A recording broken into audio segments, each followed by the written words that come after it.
ஆத்ம நமஸ்தே to all. இந்த tarot ரீடிங்கில் உங்கள் பர்சனுடைய கரண்ட் சிச்சுவேஷன் எப்படி இருக்குது, உங்கள் பர்சனுடைய மனசில் உங்களுக்கான காதல் கொஞ்சமாச்சும் இருக்கா? இப்போ நீங்கள் நோ கான்டாக்டில் இருக்கீங்க அப்படின்னா உங்கள் பர்சனுடைய மனசில் இப்போ என்ன ஓடிட்டுருக்கு, உங்ககிட்ட வந்து மன்னிப்பு கேட்பாங்களா, உங்ககிட்ட திரும்ப பேசுகிறதுக்கான முயற்சிகள் வந்து எடுக்கிறாங்களா இல்லையா, இதை பற்றியெல்லாம் டீட்டெயில்டாக இந்த ரீடிங்கில் தெரிஞ்சுக்க போகிறோம். இந்த கார்டு எனர்ஜி கூட கனெக்ட் ஆகிறதுக்காக உங்கள் பர்சனை மனசில் நினச்சிட்டு கமாண்டில் 333 இந்த ஏஞ்சல் நம்பரை டைப் பண்ணுங்கள். இந்த கார்டு எனர்ஜி கூட கனெக்ட் ஆகிருவீங்க. நம்ம சேனலுக்கு நீங்கள் இதான் ஃபஸ்ட் டைம் வரீங்கன்னா மறக்காமல் சப்ஸ்கிரைப் பண்ணிக்கோங்க. பக்கத்தில் இருக்கக்கூடிய பெல் பட்டனையும் கிளிக் பண்ணிக்கோங்க. அப்போ தான் நான் போடக்கூடிய வீடியோஸ் எல்லாமே உடனுக்குடன் உங்களுக்கு நோட்டிஃபிகேஷனில் வந்துக்கிட்டே இருக்கும். உங்களுக்கு எங்கிட்ட பர்சனலாக கிளாஸஸ் எடுத்துக்கணும் அல்லது உங்களுக்கு பர்சனல் டேரோ ரீடிங் தேவைப்பட்டுச்சுன்னா இன்ஸ்டா அல்லது மெயிலில் வந்து காண்டாக்ட் பண்ணுங்கள். டீட்டெயில்ஸ் எல்லாமே உங்களுக்கு வீடியோ ஸ்க்ரீனில் வந்திருக்கும், செக் பண்ணிக்கோங்க. இப்போது இந்த ரீடிங்கில் போகலாம். உங்கள் பர்சன் வந்து உங்களை ரொம்பவே காயப்படுத்தியிருக்காங்க. உங்களை லவ் பண்ணாங்க, விட்டுட்டு போனாங்க, தேவையில்லாத வார்த்தைகளை உங்ககிட்ட பேசியிருக்காங்க, எப்போவுமே உங்களை வந்து ஏங்க வச்சுக்கிட்டே இருந்திருக்காங்க. இந்த மாதிரி நிறைய விஷயங்களை உங்கள் நபர் வந்து செஞ்சுருக்காங்க. இதெல்லாம் நினச்சி இப்போ அவங்களுக்குள்ளாடியே ஒரு குற்ற உணர்வில் வந்து அவங்க இருக்காங்க. அதாவது உங்களை நேசித்தது உண்மைதான், ஆனால் கடைசியில் ஏதாவது ஒரு காரணத்தை சொல்லி வேணான்னு சொல்லி போயிருக்காங்க. அந்த காரணம் வந்து ஏற்றுக்கக்கூடிய ஒரு காரணமாக இருந்திருக்கா அப்படின்னு பார்க்குறப்போ கிடையாது, சரியா? அதனால் இப்போ அவங்க வந்து ரொம்பவே வருந்துறாங்க. மனப்பூர்வமாக உங்ககிட்ட மன்னிப்பு கேட்கணும் அப்படின்னு வந்து நினைக்கிறாங்க. நீங்கள் ரொம்ப நாளாகவே மனசில் நினச்சிக்கிட்டே இருந்திருப்பீங்க, திரும்ப வந்து ஒரு மன்னிப்பு கேட்க மாட்டாங்களா, மன்னிப்பு கேட்டால் எல்லாமே சரியாகுமே அப்படின்னு நீங்கள் வெயிட் பண்ணிக்கிட்டு இருக்கீங்க. நிச்சயமாக அவங்க மனம் வருந்தி உங்ககிட்ட மன்னிப்பு கேட்பாங்க. ஏன்னா அவங்க தூங்குறப்பவும் சரி, இல்லை அவங்க வந்து ஏதாவது வேலை செஞ்சாலும் சரி, அவங்க மனசுக்குள்ளாடி ஒரு வருத்தம் வந்து இருக்குது, சரியா? உங்களுக்கு துரோகம் பண்ணிட்டோமே, உங்களை ஏமாற்றிட்டோமே அப்படின்னு ஒரு வருத்தம் வந்து அவங்களுக்கு இருக்குது. அந்த வருத்தத்தினாலேயே இப்போ எப்படி இருக்காங்க அப்படின்னா ரொம்பவும் ஒரு குற்ற உணர்வில் தான் இந்த நபர் வந்து இப்போ இருக்காங்க. உணர்ச்சி பூர்வமான மன்னிப்பை வந்து கேட்பாங்க. அந்த உணர்ச்சி பூர்வமான மன்னிப்புனாலேயே இந்த காதலில் ஒரு புதிய தொடக்கம் ஆரம்பமாக போகுது. நீங்கள் 2 பேருமே இப்போ நோ கான்டாக்டில் இருக்கீங்க அப்படின்னா திரும்ப வந்து ஒன்று சேருவீங்க. இந்த காதலில் வந்து பார்க்குறப்போ வந்து சோல்மேட் கனெக்ஷனை வந்து காட்டுது. இந்த காதல் வந்து முன்னோக்கி தான் செல்லும், சரியா? இது முடிஞ்சு போகலை. நீங்களே முடிச்சுட்டு இது வேணாம் அப்படின்னு நினச்சாலும் இந்த காதல் வந்து முடிஞ்சு போகாது.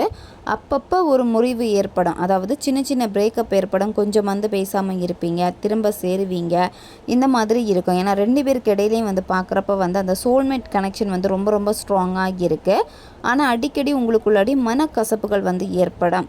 சண்டை போடுறது, மன்னிப்பு கேட்குறது, திரும்ப வந்து எல்லாத்தையும் சரி பண்ணுறது, இந்த மாதிரி சில விஷயங்கள் வந்து உங்களுக்குள்ளாடி நடந்துக்கிட்டே இருக்குது. இப்போ நடந்த சில பிரேக்கப்னால வந்து திரும்ப எவ்வளோ ட்ரை பண்ணியுமே, பேச முயற்சி பண்ணியுமே எதுவுமே வேலைக்கு ஆகி இருந்திருக்காது. நீங்களும் ரொம்ப சோகமாக தான் இருக்கீங்க, பேச முடியலையே அப்படின்னு. அதே மாதிரி அவங்களுக்குள்ளாடி ஒரு ஆழ்ந்த வருத்தம் வந்து இருக்குது, சரியா? அதாவது உங்கள் நபருக்கு வந்து இப்போது எப்படி இருக்குன்னா அவங்க ஒவ்வொரு வேலை செய்கிறப்ப கூட உங்களுடைய ஞாபகங்கள் அவங்களுக்கு வருது, சரியா? அவங்களும் இப்போ கொஞ்சம் சோகமாக தான் இருக்காங்க. முன்னாடி இருந்ததுக்கும் இப்போ இருக்கிறதுக்கு நிறைய மாற்றங்கள் உங்கள் நபர்கிட்ட வந்திருக்கு. அதாவது இப்போல்லாம் அதிகமாக உங்களை பற்றி தான் வந்து நினைக்கிறாங்க. உங்களுக்காக வருத்தப்படவே இல்லையே அப்படின்னு நீங்கள் நினைக்கிறீங்க. அந்த மாதிரி கிடையாது. இப்போல்லாம் உங்களுக்காக தான் அதிகமாக வந்து வருத்தப்படுறாங்க. நீங்கள் எப்படி இருக்கீங்க, என்ன பண்ணிகிட்ருக்கீங்க, ஏன் இந்த மாதிரி இருக்கீங்க, உங்கள் லைஃப்பை பார்க்க மாட்டேங்கிறீங்க, முன்னோக்கி போக மாட்டேங்கிறீங்க. ஸோ இந்த மாதிரியெல்லாம் அவங்க வந்து வருத்தப்படுறாங்க. உங்ககிட்ட கூட சொல்லியிருப்பாங்க, நீ உன் வாழ்க்கையை பாரு அப்படின்னுலாம் சொல்லியிருப்பாங்க. ஆனால் இப்போ உங்கள் நபருக்கு எப்படி இருக்குன்னு பார்க்குறப்ப உங்கள் நபருடைய மனசுலேயும் வந்து அந்த கில்ட்டி ஃபீலிங் வந்து இருக்குது. சில காதல் வந்து சேர முடியாமல் பிரிஞ்சிருக்கும். உங்கள் நபர் மேலே தப்பு இருக்காது, அது மற்றவங்களால வந்து இந்த காதல் பிரிஞ்சிருக்கும். இப்போ உங்கள் நபருக்கு அதுவே பயங்கரமான ஒரு வருத்தத்தை வந்து கொடுக்குது. உங்களையும் கஷ்டப்படுத்திட்டு உங்கள் நபரும் இப்போ வந்து கஷ்டப்பட்டுட்டு இருக்காங்களே அப்படின்னு அவங்க ரொம்ப வந்து வருத்தமாக வந்து இருக்காங்க. உங்களை பிரிஞ்சதை நினச்சி இப்போ ரொம்ப வருத்தப்படுறாங்க. அது ரொம்ப ஸ்ட்ராங்காக காலில் வந்து தெரியுது. நீங்கள் நினைக்கலாம் அவங்க ரொம்ப ஹாப்பியாக இருக்காங்க அப்படின்னு. அப்படி கிடையவே கிடையாது, சரியா? இப்போ என்னென்னா இந்த உறவை வந்து சரி பண்ணணும் அப்படின்னு தான் அவங்க வந்து விரும்புகிறாங்க. இப்போ பிரிவு அவங்கள வாட்டி வதைக்குது. நீங்கள் இப்போ டோட்டலாக நோ கான்டாக்டில் இருக்கீங்க, நீங்கள் உங்கள் நபரை வந்து காண்டாக்ட் பண்ணவே இல்லை, இவ்வளோ நாள் காண்டாக்ட் பண்ணிவிட்டு சடனாக நீங்கள் கொஞ்சம் மாறுதல் அடைஞ்சிருக்கீங்க, அதாவது அவங்கள இனிமேல் டிஸ்டர்ப் பண்ணவே வேண்டாம், அவங்க எப்படி வேணும்னாலும் போகட்டும், இனி அவங்கக்கிட்ட பேசவே மாட்டேன் அப்படின்னு ஒரு முடிவெடுத்து நீங்கள் இப்போ உங்கள் வேலையை வந்து பண்ணிகிட்ருக்கீங்க. இந்த மாதிரி செய்கிறப்போ உங்கள் நபர் அங்கே ரொம்ப ரொம்ப வருத்தப்படுறாங்க. சரியா, திரும்ப சரி பண்ணணும், ஏன் இவங்க வந்து நம்ம கையை விட்டுட்டு போயிடுவாங்களோ அப்படின்னு அவங்க பயப்படுறாங்க. சரியா, எங்கே இருந்தாலுமே உங்ககிட்ட வந்து அந்த மன்னிப்பை நிச்சயமாக உங்கள் நபர் வந்து கேட்பாங்க. கமெண்டில் ஐ ஆம் வெயிட்டிங்னு டைப் பண்ணுங்கள். இப்போல்லாம் உங்ககிட்ட ரொம்ப சுயநலமாக நடந்துக்கிற மாதிரி தெரியும் உங்கள் நபர். எதுக்கு எடுத்தாலுமே அதுக்கு கரெக்டாக ஒரு பாயிண்ட் வச்சுருப்பாங்க, கரெக்டாக வந்து பேசுகிற மாதிரி எல்லாமே வந்து தெரியும். சரியா, ஆனால் அதெல்லாமே வந்து நீங்கள் பெருசாக எடுத்துக்காதீங்க.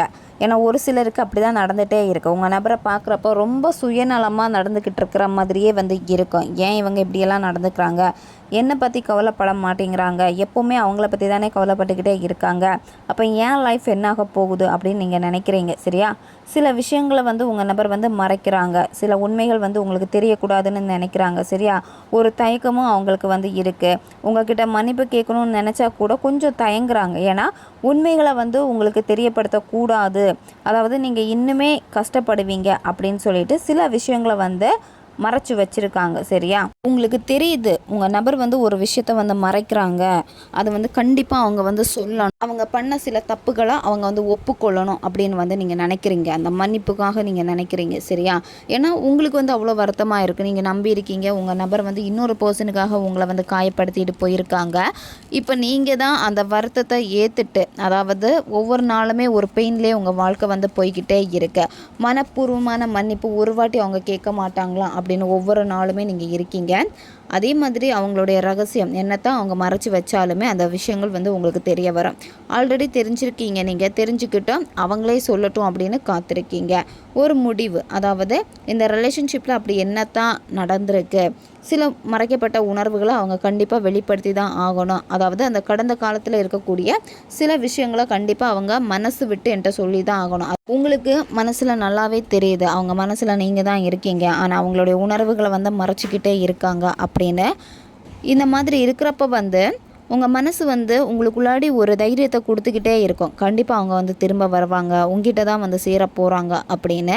ஏன்னா இந்த விஷயம் உங்களுக்கு நடக்க போகுது, அதுதான் உங்கள் மனசு வந்து திரும்ப திரும்ப சொல்கிறது. எங்கே போனாலும் சரி கடைசியில் என்கிட்ட தான் வரணும், என்கிட்ட கண்டிப்பாக வருவாங்க, அந்த ஒரு தைரியம் உங்ககிட்ட இருக்க. பிரிந்த காதல் திரும்ப சேரும். நீங்கள் யாருக்கு வெயிட் பண்ணிகிட்டு இருக்கீங்களோ அந்த பொய்கள் எல்லாமே முடிவுக்கு வரும். சரியா, நிறைய பொய்கள் வந்து இருக்குது இந்த ரிலேஷன்ஷிப்பில். மூன்றாம் நபர் வந்து பொய்யா சொல்லியிருக்காங்க, மனசாட்சி இல்லாமல் நடந்திருக்காங்க, மனசாட்சி இல்லாமல் பயங்கரமாக பொய் சொல்லியிருக்காங்க, இந்த மாதிரியெல்லாம் இருந்திருக்கு. இந்த பொய்கள் எல்லாமே முடிவுக்கு வரும். சரியா, உண்மைகள் கண்டிப்பாக தெரிய வரும்.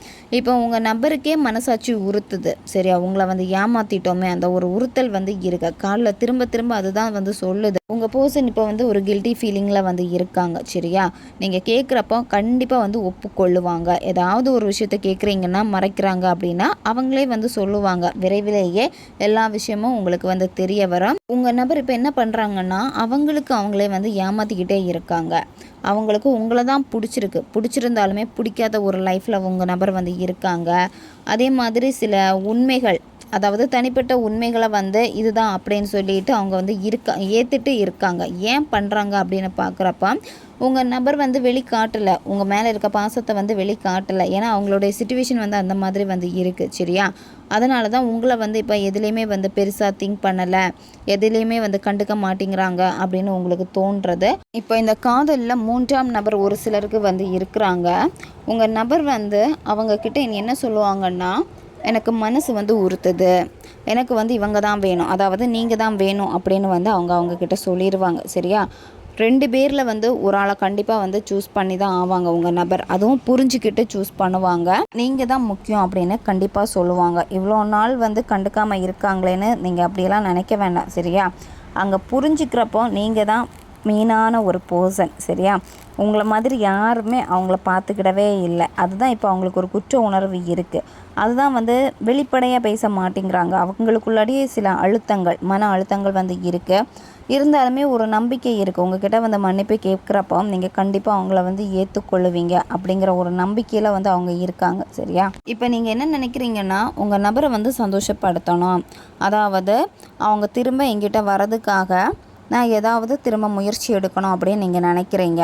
அதாவது அவங்கக்கிட்ட பேசுகிறப்போ என்ன சொன்னால் அவங்க வந்து உங்ககிட்ட வந்து பேசுவாங்க அப்படின்னு ரொம்ப கெஞ்சி பார்க்கலாமா, இந்த மாதிரியெல்லாம் உங்களுக்கு தோணுது. அதாவது யோசிக்கிறீங்க ஏதாவது பண்ணி, அதாவது கொஞ்சம் அவங்களுக்கு வந்து உங்கள் மேலே வந்து பரிதாபம் வர மாதிரி இந்த மாதிரி நீங்கள் செஞ்சிட்ருக்கீங்க. இதெல்லாம் வேலைக்கு ஆகாது, தர்ம சங்கடத்தை தான் வந்து கொடுக்கும். சரியா? அதனால் உங்கள் நபர்கிட்ட நீங்கள் பேசவே கூடாது. இப்போ நீங்கள் கவனம் செலுத்த வேண்டியது எல்லாமே செல்ஃப் லவ்வில் தான் நீங்கள் கவனம் செலுத்தணும். இப்போ வந்து சுயமரியாதை ரொம்ப ரொம்ப முக்கியம். இப்போ நீங்களாக போனீங்க அப்படின்னா கண்டிப்பாக அவங்க வந்து அவமானப்படுத்துவாங்க, இன்னும் வந்து உங்களை ரொம்ப ரொம்ப ஹர்ட் பண்ணுவாங்க. இந்த மாதிரி தான் நடந்துப்பாங்க. அவங்களா வருவாங்க. சரியா? ஏன்னா அவங்களுக்குள்ளாடி அந்த ஒரு மனக்கசப்பு இருக்குது, ஒரு குற்ற உணர்வு, இதெல்லாமே வந்து இருக்குது. இருந்தாலுமே உங்கள் நபர் வந்து அவங்களா ஒரு முடிவு எடுத்துகிட்டு வருவாங்க. அது வரைக்கும் நீங்கள் வெயிட் பண்ணி தான் ஆகணும். சரியா? ஏன்னா உங்களுடைய மனசால் நீங்கள் அவங்கக்கிட்ட பேசுங்க. என்ன பேசணுன்னாலும் மனசால் நீங்கள் பேசிக்கோங்க. அதாவது டெலிபதி மூலமாக நீங்கள் பேசிக்கோங்க. மற்றபடி நீங்களாக போயிட்டு பேசுனீங்க அப்படின்னா வேலைக்கு ஆகாது. உங்களுடைய செயல்கள் எல்லாமே எப்படி இருக்கும்னா மனசால் நீங்கள் அவங்கள அட்ராக்ட் பண்ணுற மாதிரி இருக்கணும். சரியா? அதுதான் கொஞ்சம் வந்து சிரமமாக உங்களுக்கு வந்து இருக்குது. அதில் கொஞ்சம் நீங்கள் கவனம் செலுத்தினாலே போதும். இந்த ரிலேஷன்ஷிப்பில் வந்து பார்த்திங்கன்னா ஒரு முடிவு வந்து கண்டிப்பாக எடுப்பாங்க. பெரும்பாலும் அது வந்து சரியான முடிவாக தான் வந்து இருக்கும். சரியா? அதாவது உங்களுக்கு வந்து ஃபேவராக தான் வந்து இருக்கும். இப்போ என்னென்னா அந்த தேர்ட் பர்சன் இருக்கிறதுனால உங்கள் ரிலேஷன்ஷிப்பில் உங்கள் பர்சனுக்கு வந்து இப்போ சடனாக எதையுமே விட்டுட்டு உங்ககிட்ட வர முடியலை. சரியா? தேர்ட் பர்சன்னு சொல்கிறது பேரண்ட்ஸாக இருப்பாங்க, இன்னொரு நபராக இருப்பாங்க, அப்படி இல்லைனா வேறு அவங்களுடைய பர்சனல் சம்மந்தப்பட்ட விஷயங்களாக கூட வந்து இருக்கும். அதுதான் அந்த மூன்றாம் நபர்னு சொல்கிறது. உங்கள் சிச்சுவேஷனுக்கு ஏற்ற மாதிரி இதை வந்து நீங்கள் எடுத்துக்கோங்க. உங்கள் காதலில் இருக்கக்கூடிய தேவையில்லாத எதிர்மறையான சுழற்சி எல்லாமே இப்போ வந்து உடையுது. சரியா? ஏன்னா இப்போ வந்து அதிர்ஷ்ட சக்கரம் வந்து உங்களுக்கு வந்து ஃபேவராக வந்து வேலை செய்யுது. இந்த காதலை ஒரு புதிய தொடக்கமாக நீங்கள் தான் மாற்றி எடுத்துக்கணும். ஏன்னா அதிர்ஷ்ட சக்கரம் இப்போ உங்களுக்கு ஃபேவராக வந்து இருக்குது. ரொம்ப நாள் நீங்கள் வந்து சில விஷயங்கள் வந்து முயற்சி பண்ணியிருக்கீங்க உங்கள் நபர்கிட்ட புரிய வைக்கிறதுக்காக.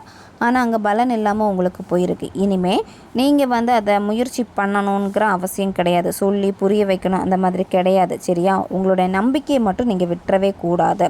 இப்போ தான் கொஞ்சம் கொஞ்சமாக உங்கள் மனசும் வந்து கொஞ்சம் ஆறிக்கிட்டே வருது, அதாவது குணமடைஞ்சிக்கிட்டே வருது. இது வந்து கர்மா அடிப்படையில் வேலை செய்யுது. சரியா? உங்கள் பர்சனை வந்து முந்தைய பிறவியில் நீங்கள் சந்திச்சிருக்கீங்க, அவங்க கூட வாழ்ந்திருக்கீங்க. அப்படி இல்லைன்னா இந்த பர்சனை வந்து நீங்கள் மீட் பண்ணியிருப்பீங்க. சரியா?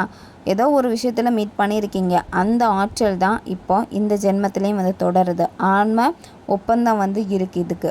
சரி, அதனால தான் வந்து பார்த்திங்கன்னா நீங்கள் நினைக்கிறதுக்கு முன்னாடியே இந்த பர்சன் உங்கள் லைஃப்பில் வந்திருக்காங்க, நிறைய பாடங்களை கற்றுக் கொடுத்துருக்காங்க. நீங்கள் அதனால் ரொம்ப பலவீனமாக வந்து இருக்கீங்க. அதாவது என்ன பண்ணியும் எதுவும் நடக்கலையே அப்படின்னு முயற்சி பண்ணி ரொம்ப பலவீனம் நீங்கள் ஆயிட்டீங்க. சரியா? இதெல்லாமே வந்து பார்த்திங்கன்னா உங்கள் வாழ்க்கையில் நீங்கள் பாடம் கற்க வேண்டியது இருக்குது. அதுக்காக தான். சரியா? இந்த வாழ்க்கையில் வந்து இந்த மாதிரி இருந்தாலுமே மீண்டும் உங்களுக்கான ஒரு சுழற்சி வருது. சரியா? அதிர்ஷ்ட சக்கரம் உங்களுக்காக தான் வருது. ஒரு புதிய பாதையாக இருக்கும், உண்மையான பாதையாக இருக்கும். இனிமேல் உங்கள் காதல் வந்து பார்த்திங்கன்னா உண்மையாக இருக்கும். பழைய விஷயங்கள் எல்லாமே வந்து பார்த்திங்கன்னா அப்படியே போயிடும். அவசியமான விஷயங்களை மட்டும் எடுத்துக்கோங்க. தேவையில்லாத அந்த நினைவுகளை வந்து அப்படியே நீங்கள் அழிச்சிருங்க. நீங்கள் வந்து இன்னும் வந்து அந்த கடந்த காலத்தில் நடந்த சில தேவையில்லாத எண்ணங்கள் கூட தான் நீங்கள் ட்ராவல் பண்ணிக்கிட்டே இருக்கீங்க. அதையே திரும்ப திரும்ப யோசிக்கிறீங்க. அதை நீங்கள் அழித்தா மட்டும்தான் புதிய பாதையில் வந்து நல்லா ஸ்ட்ராங்காக இந்த ரிலேஷன்ஷிப்பை உங்களால் கொண்டு போக முடியும். இந்த காதல் வந்து 2 பேருக்குமே நல்ல ஒரு பாடத்தை வந்து கற்றுக் கொடுத்துருக்கு. சரியா? காதல்னா என்ன அப்படிங்கிறத நீங்களும் உணர்ந்திருக்கீங்க, உங்கள் நபரும் வந்து உணர்ந்திருக்காங்க. இனிமேல் யாரையுமே காதலிக்கவே கூடாது அப்படின்னும் நீங்கள் முடிவு பண்ணியிருக்கீங்க. உங்கள் நபர்கிட்ட கேட்டால் கூட அதே தான் உங்கள் நபரும் வந்து சொல்லுவாங்க. சரியா? ஏன்னா 2 பேருக்கு இடையில் வந்து அந்த அளவுக்கு பிணைப்பு இருந்திருக்கு. அந்த பிணைப்பு வந்து இன்னும் டோட்டலாக கட் ஆகிடுச்சா அப்படின்னு பார்க்குறப்ப வந்து கிடையாது. சரியா? என்னத்தான் உங்கள் நபர் வந்து 3ஆம் நபர் கூட பேசினாலுமே அவங்க கூட வந்து அது கண்டினியூ ஆகாது, கட் ஆயிரும். ஏன்னா பிணைப்பு வந்து உங்ககிட்ட இருக்குது. அதனால் இந்த காதலில் வந்து ஒரு தொடக்கம் வந்து இருக்குது. அது வந்து ரொம்ப ஸ்ட்ராங்காக இருக்கும். நீங்கள் உங்களுடைய நம்பிக்கையை மட்டும் நீங்கள் ஸ்ட்ராங்காக வச்சுக்கோங்க. இந்த ரீடிங் பார்த்துட்ருக்க ஒரு சிலருக்கு இந்த காதல் வந்து கார்மிக் ரிலேஷன்ஷிப்பாக இருந்திருக்கு. கார்மிக் ரிலேஷன்ஷிப்னால் 2 பேருக்குமே ஒத்து போகாது. உங்கள் பர்சன் வந்து எப்போவுமே உங்களை டாமினேட் பண்ணிக்கிட்டே இருப்பாங்க, உங்களுக்கு மதிப்பு கொடுக்க மாட்டாங்க. நீங்கள் தான் எப்போவுமே அவங்க பின்னாடி போகிற மாதிரியே இருக்கும். நீங்கள் நினச்ச மாதிரி அந்த பர்சன் இருப்பாங்களான்னு பார்க்குறப்ப அந்த மாதிரி இருக்க மாட்டாங்க. சரியா? எப்போவுமே சண்டை வந்துக்கிட்டே இருக்கும், ஒரு நிம்மதி இருக்காது, ஒருத்தருக்கு ஒருத்தர் வந்து புரிதல் இருக்காது, ஒத்து போகாது, இந்த மாதிரியெல்லாம் இருக்கும்.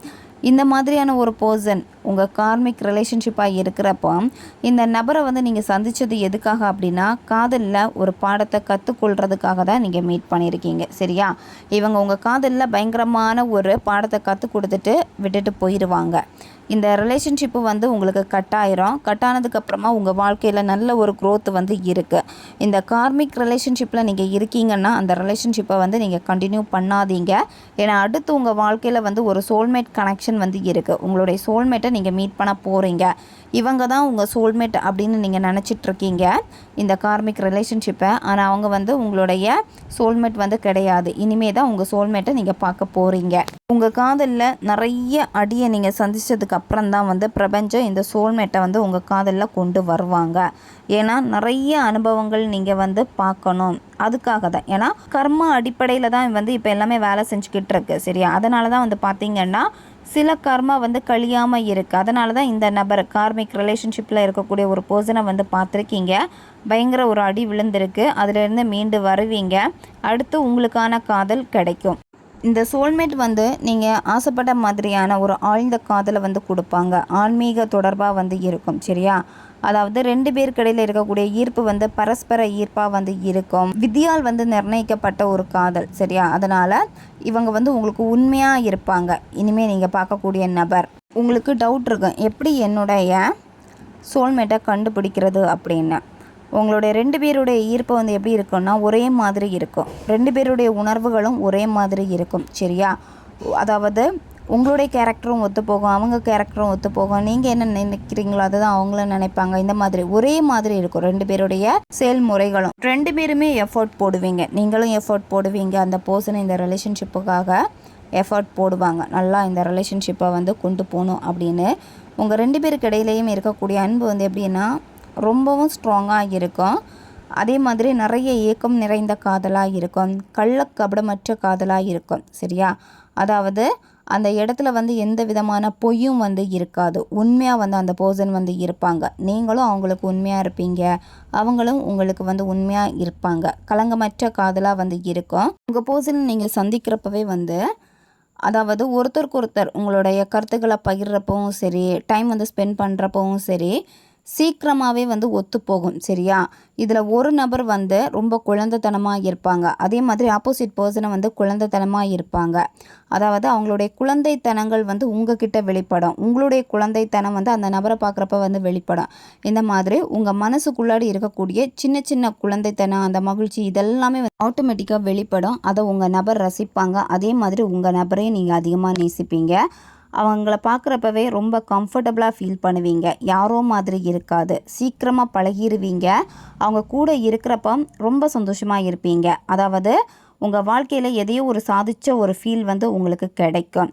இதே மாதிரி கார்மிக்லேயும் ஸ்டார்டிங்கில் வந்து இருக்கும். பட் நீங்கள் புரிஞ்சுக்கணும். சரியா? அது வந்து சோல்மேட் கிடையாது. உங்களுடைய சோல்மேட் எப்படி இருப்பாங்கன்னா உங்களுடைய உணர்வுகளை வந்து புரிஞ்சுப்பாங்க. உங்களை வந்து மதிப்பாங்க. நீங்கள் ரொம்ப சோகமாக இருந்தால் கூட அந்த நபர் உங்ககிட்ட பேசுகிறப்பவே உங்களை வந்து சந்தோஷப்படுத்திடுவாங்க. அதாவது சோகமாக இருக்க விட மாட்டாங்க. அது மட்டும் இல்லாமல் உங்கள் மனசு தேடும் உங்கள் நபர்கிட்ட கொஞ்சம் நேரம் எல்லாத்தையும் வந்து ஷேர் பண்ணிடலாம் அப்படின்னு சொல்லிட்டு. ஷேர் பண்ணால் கூட காது கொடுத்து கேட்பாங்க. நீங்கள் எவ்வளோ சோகத்தில் இருந்தாலும் சரி உங்களை திரும்பவும் நார்மல் ஆக்கிட்டு தான் உங்கள் நபர் வந்து அடுத்த வேலையை வந்து பார்ப்பாங்க. ஏன்னா உங்கள் நபருக்கும் உங்களுக்கு இடையில இருக்கக்கூடிய அந்த பிணைப்பு வந்து அந்த அளவுக்கு ரொம்ப அழகாக இருக்கும். இப்போ நீங்கள் எதை நினச்சும் நீங்கள் வருத்தப்படக்கூடாது. சரியா? டிவைன் டைமிங் வந்து வந்திருக்கு. உங்கள் லைஃப்பில் என்ன நடக்கணுமோ அந்த விதத்தில் தான் இப்போ எல்லாமே சரியாக நடந்துகிட்ருக்கு. அதை நீங்கள் முதல்ல புரிஞ்சுக்கோங்க. சில நேரம் வந்து பொறுமை வந்து இழந்து போகுது உங்களுக்கு. சரியா? இந்த இடத்துல வந்து நீங்கள் நம்பிக்கை வைக்கணும். அதுதான் டிவைன் டைமிங். உங்களுக்கான டிவைன் டைமிங் வந்து வரும். அதனால் நம்பிக்கையை மட்டும் நீங்கள் கைவிட்டுறவே கூடாது. இதுதான் உங்களுக்கு ஏஞ்சல் சொல்லக்கூடிய மெசேஜ். ரொம்ப தாமதமாகுது, நான் இந்த நபருக்காக வெயிட் பண்ணிக்கிட்டே இருக்கனே அப்படின்னு நீங்கள் கவலைப்பட வேண்டாம். தாமதமாகுது அப்படின்னா அது வந்து டெம்பரரி தான் எல்லாமே. சரியா? அதுவும் வந்து நன்மைக்காக வந்து மாறும். இந்த காதலில் அவசரப்பட வேண்டாம். சரியா? அதே மாதிரி இப்போவே முடிவு தெரிஞ்சாகணும் அப்படின்னு உங்கள் நபர்கிட்ட ஒரு முடிவை வந்து திணிக்கிறதோ இல்லை எல்லாத்தையுமே வந்து மாற்றணும் அப்படின்னு சொல்லிட்டு அவசரப்படுறதோ இது எதுவுமே நீங்கள் இப்போ வந்து செய்யக்கூடாது. சரியா? இப்போ நீங்கள் பொறுமையாக தான் இருக்கணும். ஏன்னா உங்களுக்கான நேரம் வரும். அந்த நேரம் வரப்போ வந்து எல்லாமே மாறும். இப்போது சில விஷயங்கள் வந்து நடந்துகிட்ருக்கு, உங்களுக்கு ஃபேவராக நடந்துகிட்ருக்கு. ஆனால் என்னென்னா இன்னுமே அது வந்து உங்கள் கண்ணுக்கு வந்து தெரியாமல் நடந்துகிட்ருக்கு. இந்த பிரபஞ்சம் அதை வந்து நிகழ்த்திக்கிட்டே தான் வந்து இருக்காங்க. சரியா? அதுதான் இந்த கார்டு வந்து உங்களுக்கு சொல்லக்கூடிய மெசேஜ். இப்போ நீங்கள் பொறுமையாக தான் நீங்கள் இருக்கணும். இப்போ நீங்கள் காத்துட்ருக்கீங்கல்ல, இந்த நேரத்தில் நீங்கள் பிரபஞ்சத்துக்கிட்ட உதவி கேளுங்க. எப்போவுமே வந்து பாசிட்டிவான மனநிலைமையோடு நீங்கள் இருங்க. இருக்கக்கூடிய சில செயல்கள் வந்து கொஞ்சம் உங்களுக்கு எதிராக கூட இருக்கும். சரியா? உங்கள் பர்சன் நடந்துக்கிட்டு இருக்கக்கூடிய விதங்கள் எல்லாமே ஆப்போசிட்டாக கூட இருக்கும். இதெல்லாம் நினச்சி நீங்கள் வருத்தப்படக்கூடாது. சரியா? நீங்கள் பாசிட்டிவாக இருந்தாலே போதும். எல்லா விஷயத்துக்கும் நீங்கள் தயாராக இருந்தாலே போதும். சில மாற்றங்கள் வந்து அதுக்கான நேரத்தில் தான் வந்து நடக்கும். சரியா? அதனால் சில விஷயங்கள் எதிராக நடந்தால் கூட அதை ஏற்றுக்கொண்டு நீங்கள் வந்து எல்லாமே சரியாகும். அந்த ஒரு மைண்ட் செட்டில் நீங்கள் இருந்தாலே போதும். ஓகே காய்ஸ், இதுதான் இந்த ரீடிங். இது வந்து ஜென்ரல் ரீடிங் தான். பொருந்தக்கூடிய விஷயங்களை மட்டும் எடுத்துக்கோங்க, மற்றதை விட்டுருங்க. உங்களுக்கு பர்சனல் டாரோ கார்டு ரீடிங் தேவைப்பட்டுச்சுன்னா இன்ஸ்டா அல்லது மெயிலில் வந்து காண்டாக்ட் பண்ணுங்கள். அடுத்து ஒரு வீடியோ பதிவில் சந்திக்கலாம். நன்றி.